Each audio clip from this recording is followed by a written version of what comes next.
tergantung orang. Lu beli jam tangan tuh melihat harga atau lu beli jam tangan karena lu suka? Oke, halo guys. Kali ini balik lagi di JJ Times. Di video kali ini kita bakal rating brand-brand jam tangan sesuai tire class menurut dari tim Juragan Jam.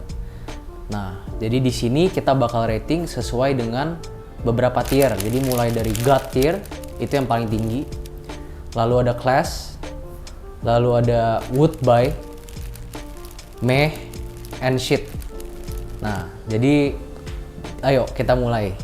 Oh ya, tapi sebelum kita mulai, mungkin kita omongin dulu kali kita lagi pakai jam tangan apa. Gue hari ini lagi pakai Vacheron yang Overseas Blue. Ini salah satu model dia yang lebih komunikasi lebih bagus dibanding yang Vacheron biasa. Nah, kalau gue hari ini gue lagi pakai AP Honey Gold, jadi dia full 18K rose gold, keren banget. Nah, oke, masuk ke brand yang pertama. Jadi untuk brand yang pertama ini kita ada Rolex. Nah, kalau menurut lu Rolex itu masuk di mana? Rolex itu lebih ke brand-brand yang bisa dianggap, kan kita kalau ngomongin luxury itu ada ultra luxury, ada luxury, ada yang under luxury gitu. Rolex kalau sebut sebagai ultra luxury sebenarnya nggak bisa banget lah. Soalnya jam-jamnya nggak semuanya mahal-mahal kayak Patek, Richard Mille kan beda-beda harganya kan. Bener.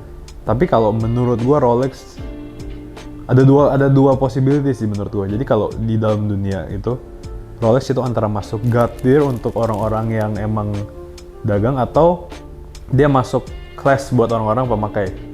Tapi kalau untuk gue ya pasti gue bilang ini low God tier lah. Jadi ngerti gak sih? Gak terlalu tinggi di God tier. Dia low God tier gitu. Gue setuju sih. Jadi mau gimana pun Rolex tetap God tier. Jadi di mana-mana memang semua pasti Rolex. Walaupun secara brand sebenarnya bosen ya. Dia kan modelnya itu aja, cuman gonta-ganti warna. Tapi ya itu, mau gimana pun dia tetap masuk God tier. Nah, lalu brand berikutnya kita ada Patek Philippe. Nah, ini sebenarnya kita udah ngomongin kan. Jadi jam tangan dari dulu tuh ada Holy Trinity. Dia ada Patek, ada AP, sama ada Vacheron. Ini rata-rata jam tangan yang lebih mahal dari Rolex dia. Tapi untuk Patek dia tetap masuk God tier buat gue, udah pasti God tier. Karena salah satu modelnya itu timeless, jamnya semuanya keren, harganya semuanya bagus, nahan, dan yang pasti sih emang barangnya juga susah di mana-mana. Iya, tapi apalagi kan kemarin kan dia ada keluarin yang apa? Yang Cubitus, ya. Ya oke, itu gara-gara itu mungkin gue sih kurang suka. Gue kurang suka. Soalnya dia, lo lihat, ya pakai aja Santos gitu. Menurut gue ya. Ya lu kalau mau beli Cubitus pakai aja Santos, tapi kalau duitnya buat beli Cubitus ya silakan. Iya. Nah kita untuk next brand sekarang coba kita lower ya Bra ya. Iya. Kita coba ke Cartier. Kalau menurut lu Cartier tuh masuk ke mana? Kalau Cartier menurut gua itu secara brand ya. Cartier itu brand yang udah eksis dari ratusan tahun, udah lama. Secara brand juga kuat banget, historicalnya kuat, dan timeless modelnya. Jadi dari dulu sampai sekarang tuh modelnya sebenarnya itu aja. Tapi ya itu karena modelnya udah bagus banget, jadi ya orang tetap suka gitu. Iya, kayak tank di Cartier tank di tahun 1950 sama Cartier tank di tahun sekarang ya beda apa sih? Iya. Tapi dia sebenarnya tuh masuknya ke class menurut gua. Cuman karena kan karena saking lakunya model-model Cartier itu, saking timelessnya, banyak brand-brand itu yang niru modelnya dia. Jadi kayak sekarang jam-jam murah pun modelnya kayak ke kotak-kotakan. Iya, gitu. banyak homage. Banyak yang mirip-mirip. Jadi menurut gue sih masuk ke kategori meh aja sih. Karena kalau apa? Lu bisa ngomong itu. Tadi kan lu masukin udah ke class anjing tadi lu. Lu tadi bilang menurut gue dia sih masuk class. Menurut gue harusnya class, bener. Cuman karena banyak yang niru. Sekarang orang dari jauh lihat udah nggak kelihatan ini Cartier atau tiruan gitu loh. Jadi gue bilang ya meh aja, I wouldn't buy. Iya. Ya gue setuju sih, emang bisa sekarang sementara masuk meh karena kan semakin banyak cara berproduksi jam tangan, semakin banyak tiruannya pasti. Iya. Emang banyak kayak apa sih salah satu banyak sih sebenarnya kayak yang murah-murah aja kayak jam-jam di TikTok gitu, kayak lu lihat modelnya kotak-kotak. Bener. Ya gue setuju. Apalagi jamnya kan baterai. Kebanyakan yang buat ladies ya, itu baterai kan. Nah, baterai itu gampang banget dibuat. Iya, dia juga sebenarnya gak banyak model yang diminati banget gitu. Paling rata-rata model yang diminati apa? Tank, Santos, dan Iya. nggak baik lagi selain itu. Oke, lanjut kita masuk ke next brand. Next brand kita ada Hublot. Nah, kalau Hublot menurut lu masuk ke tier apa nih? Gua jujur kalau Hublot ya, gua agak biasa aja sih.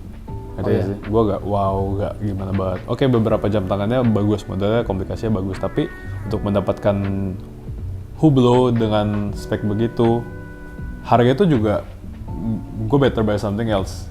Ngerti kan? Retail Hublot yang Moonface biasa berapa? 300-an Iya, ya? 300 kan. Iya. Gue mending beli Batgirl, Rolex Batgirl gitu. Ya Hublot oke lah model-model murahnya. Tapi ini merek Hublot tuh lebih bagus ke model murahnya menurut gue. Kita ngomong secara brand Iya, kan? secara brand. Dia lebih bagus ke model murahnya. Karena kalau gue perhatiin emang banyak banget orang pakai Classic Fusion, Big Bang yang basic lah. Iya. Yang nggak terlalu mahal. Karena mereka tahu kalau emang misalnya dibandingin sama jam tangan yang di atas mereka tuh ada rasionya. Lo beli satu Hublot di retail bisa dapat satu Rolex. Tapi kalau lo beli satu Hublot di grey market itu kayak setengah Rolex lah, gitu kan? Iya benar. Setengah Rolex, jadi nggak terlalu gimana ya. Buat gue sih ini masuk ke tapi semi would buy kalau misalnya gue emang lagi penasaran gitu. Gue setuju sih. Jadi untuk jam ini masuk ke Mei ya.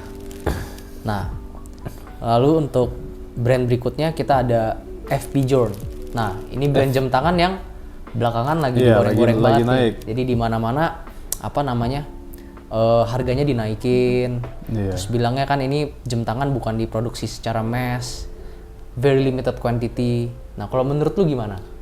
FP Journe buat sebuah brand bagus, menurut gue. Bagus. Dia fungsi bagus, komunikasi bagus, barangnya juga jarang ada, walaupun ada pun biasa tetap mahal. Dan dia emang desainernya kan juga emang terkenal banget FP Journe. Dia a very classic brand menurut gua. Dia bukan yang kayak bikin jam-jam keren, tapi dia bikin jam-jam yang lebih timeless, lebih classic. Dan itu 80% of their watches itu begitu. Menurut gua untuk harganya kalau lu bisa dapet better prices yang lebih bagus lah. Kayak lu gak beli retail gitu, ini boleh masuk ke class menurut gua. Tapi kan kondisinya sekarang digoreng-goreng banget, jadi mahal banget sih. Iya, itu tapi Setuju ini gue udah fans lama, lumayan lama sama FP Journe. Tapi kalau sementara sekarang digoreng, ya I would buy lah. Would buy. Yeah, I would buy gitu. Nah, gue setuju banget. Iya. Nah, kalau untuk next brand ini kita ada Omega. Jadi ya anggapannya aja lu lihat Panda lebih murah. Iya. Nah, jadi kalau Omega itu menurut gua ya, Omega sih memang dia kan secara brand itu sebenarnya salah satu brand dengan top volume sales gede juga gitu. Selain Rolex, Cartier, Omega itu salah satu beberapa jam tangan yang memang penjualannya di worldwide itu gede banget. Tapi gue pribadi, gue kurang suka sama modelnya karena bosen gitu. Modelnya itu aja. Warnanya juga ngikutin warna-warna tren dan secara kelas kalah sama Rolex gitu loh. Jadi ya kalau menurut gue sih Omega itu masuk kategori would buy lah. Iya, gue setuju. Karena emang beberapa model yang kayak Speedmaster, yang No Time to Die gue suka. Tapi ya udah. Ya kayak modelnya ya itu aja. Iya, Speedmaster, Seamaster. Dan secara pamor kalah dari Rolex. Bener. Ya paling dia yang mahal dong yang banyak sih sebenarnya mahal, tapi yang paling di highlight tuh yang Snoopy, tau kan? Iya. Snoopy Anniversary itu juga menurut gua gak terlalu worth buying. Iya. Keren doang gitu. Cuman ya would buy lah. Ya kalau emang lo ada duit lebih, misalnya lo mau beli jam tangan pertama gitu yang under Rolex, budget belum cukup buat cowok, ya boleh lah beli Speedmaster yang Sapphire satu yang clear caseback ya. Itu kan 80-90 juta paling barunya. Oke, nah kita masuk ke brand berikutnya. Sekarang kita ada brand jam tangan Seven Friday. Nah, jadi gimana nih Seven Friday? Menurut lo? Seven Friday ya? Seven Friday sih menurut gua itu sampah banget.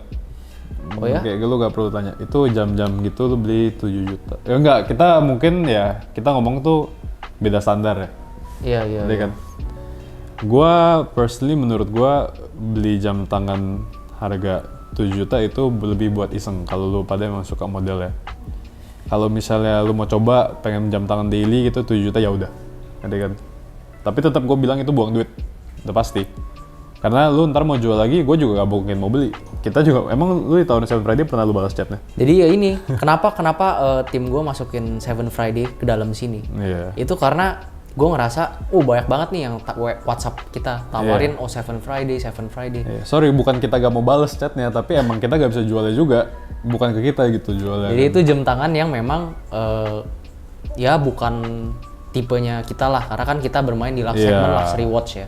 Sedangkan Seven Friday itu ya nggak masuk di segmen itu. Iya, jadi menurut gua masuk trash tier sih, shit tier. Shit ya. Shit tier. Parah. Fully agreed. Iya. Oke,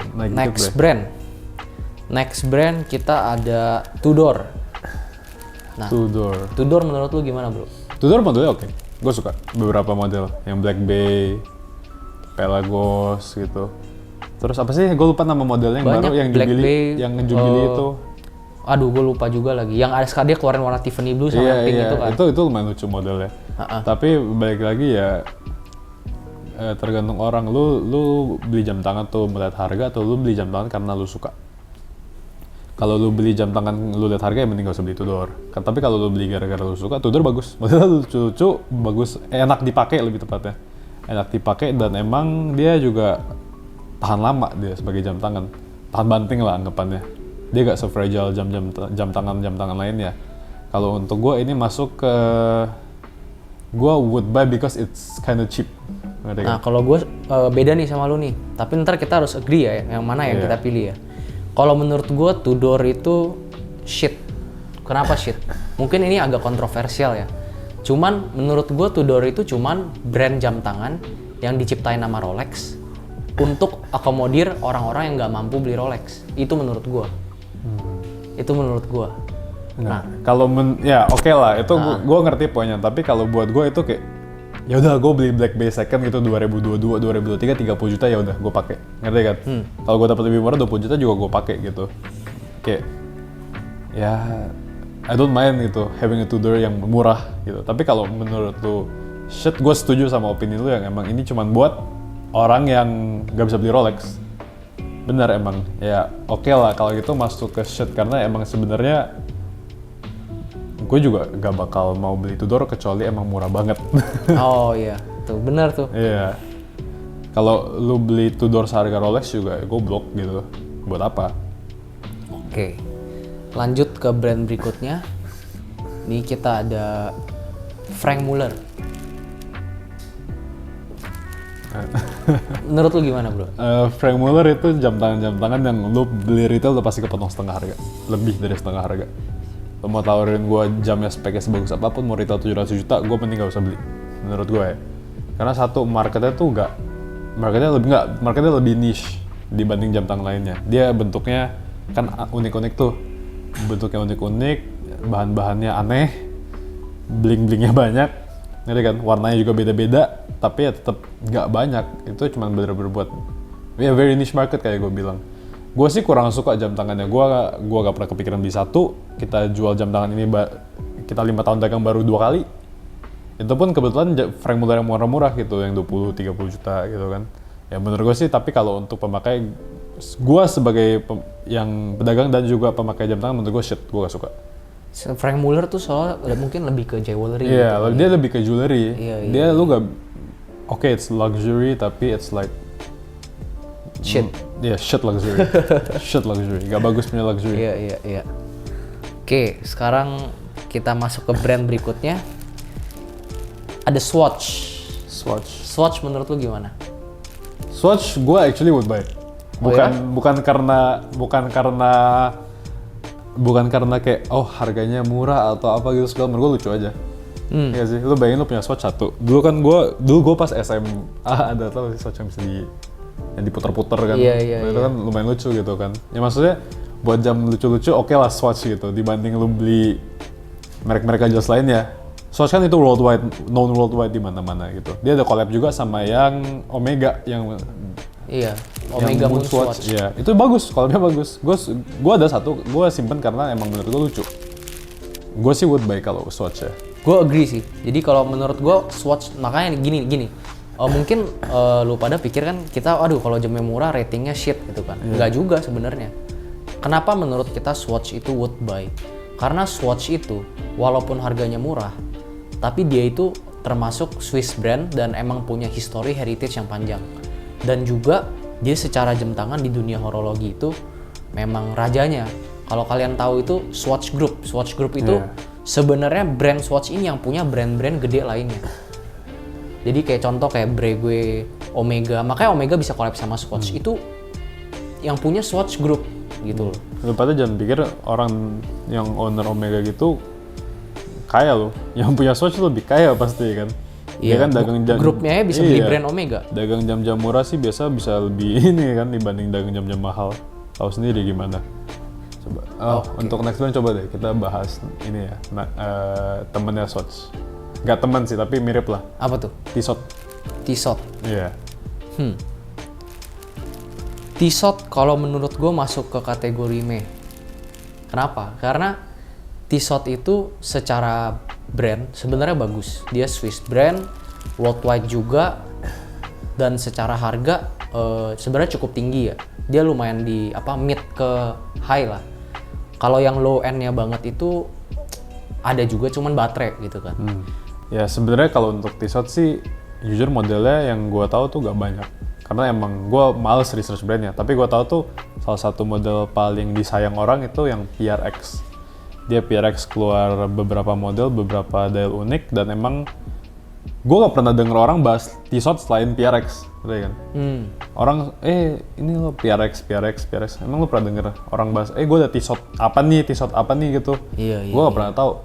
Tapi kalau misalnya, ya itu winning produknya lah, ya kan? PRX gitu. Bener. Tapi kalau untuk harga ya oke, murah 10 juta barunya. Lo beli PRX baru 10 juta, terus udah. Balik lagi udah gitu. Lu emang ya banyak sih sebenarnya pedagang Tissot atau kan yang Tissot murah. Tapi kan itu balik lagi ya beda standar, beda budget, beda class pasti kan. Ya menurut gue juga meh sih. Tapi emang PRX-nya doang yang bagus menurut gue. Menurut gue sebenarnya soalnya Tag Heuer sama Tissot itu dulu pas awal mula itu sebenarnya sejejer. Tapi Tag Heuer itu makin kesini tuh makin improve, makin mahal, makin bagus lah. Kalau Tissot itu kayak stay di situ-situ aja. Iya, dia tuh gak keluarin banyak model yang kayak Tag Heuer gitu. Gak keluar banyak model ikonik. Iya, Tag Heuer kan keluarin apalah GMT yang mirip Batman. Dia keluarin GMT hitam putih, Smurf, semuanya ada kan. Setuju sih, jadi lebih ke meh sih. Iya. Oke, lanjut ke brand berikutnya. Kita ada Richard Mille. Nah, gimana Richard Mille menurut lu? Richard Mille sih susah ngomong. Richard Mille itu menurut gua dia satu mahal banget. Ya dong, buat jam tangan. Bener. Gua personally, gua kurang suka pakai jamnya ya. Gua pernah coba, ada sekali gua pernah coba pakai, gua kurang suka. Karena emang, mungkin gak cocok aja buat gua, tapi beda-beda ya orangnya. Tapi ini masuk ke gua would buy if gue ada duit nganggur segitu, ngerti kan? Kayak gue gak tahu ini duit mau diapain. Misalnya orang udah kaya banget gitu, gue gak tahu ini duit mau diapain, gue beli Richard Mille. Karena purely gue penasaran. Tapi kalau untuk sementara ya kita dagang jam tangan gitu, kan kita udah pernah pegang, udah pernah lihat semua ya biasa aja sih. Gue gak terlalu amazed by it atau fazed by it gitu, enggak. Nah, kalau di sini kita beda opini nih. Kalau menurut gue, Richard Mille ini dia God tier. Kenapa? Karena Richard Mille as a brand ya, dia itu eksis umurnya paling pendek. Dia baru setelah tahun 2000. Jadi brandnya itu masih baru banget. Dan founder ini mulai brand ini mungkin baru berjalan 20 tahun ya. Yeah. Nah, dengan waktu yang sesingkat itu, dia bisa kalahin secara price harga-harga dari brand jam tangan yang sebelumnya udah existing ratusan, bahkan ribuan tahun. Dalam waktu cuma 20 tahun. Jadi itu udah sesuatu yang beda tuh. Maksudnya walaupun mungkin secara model kan opini beda-beda. Iya. Cuman menurut gua ini brand keren banget. Jadi kalau menurut gua ini masuk God tier. Ini kita beda standar. Karena mungkin dia emang suka pakai jam-jam begitu. Gua lebih suka yang klasik dibanding jam-jam yang lebih modern gitu. Kalau mau ngomongin dia sebagai sebuah brand gitu yang untuk umurnya udah bisa sampai segini sekarang, it's A for effort gitu, emang gila banget gitu. Mereka bisa melewati brand-brand jam tangan lainnya. Gue setuju untuk brandnya digatir, tapi untuk jam tangannya gue would buy. Gitu kan? Gue kurang suka. Emang lu lebih suka pakai jam-jam modern dibanding gue. Ya kalau gitu kita ambil tengah lah, class. Iya, class lah, oke lah. Ambil tengah. Class Chengli lah. Nah, oke. Ini untuk brand terakhir yang kita bakal rate. Ini ada JLC, Jaeger LeCoultre. Menurut lu masuk kemana? JLC ya. JLC sih gue very class menurut gue. Very classy. Satu dia, gue suka banget sama apa namanya Reverso yang Moonface, gue suka banget. Gue ada simpan satu di rumah yang talinya warna biru, gitu. Talinya warna biru yang monoface, emang keren banget sih. Dan menurut gue jam tangan dia itu masuk banget ke selera jam tangan gue. Kayak tadi gue bilang, gue suka jam tangan lebih klasik kan. Iya. Jam tangan bulatnya, jam tangan reverso-nya itu semuanya gue suka. Karena rata-rata modelnya bagus, dipakai sehari-hari juga nyaman. Dan emang mesin dia, komplikasi dia bagus. Tapi untuk harganya emang lebih mahal. Bisa seharga-harga Rolex lah. Tapi balik lagi tergantung selera. Tapi menurut gue sih emang very classy brand gitu. Oke. Kalau menurut gue, meh sih. Kenapa menurut gue meh? Gara-gara ini JLC ini. Dulu gue suka. Ada sekali kita coba ambil, gue coba pakai dan ternyata, bentuknya itu nggak cocok di tangan gue ternyata. Ini selera sih ya. Cuman ya itu, dan juga secara brand sebenarnya JLC zaman dulu dia memang pioneer ya, dia bikin model pertama yang seperti itu. Tapi makin kesini tuh makin lama tuh brandnya itu kayak nggak ada inovasi apa-apa, kayak ya udah cuman dia eksis karena dia pernah ciptain satu model yang ikonik aja. Iya. Itu menurut gua. Dia keluar satu model bagus terus udah. Iya. Tapi emang itu model sampai sekarang masih berlanjut, emang keren banget. Makanya emang very classic kayak gue bilang. Dan emang gue bilang dia class tetap. Oke, jadi itu aja brand-brand yang udah kita rating. Kalian setuju gak sama kita? Nah, kira-kira kalian mau kita bahas apa lagi nih untuk kedepannya? Komen di bawah ya.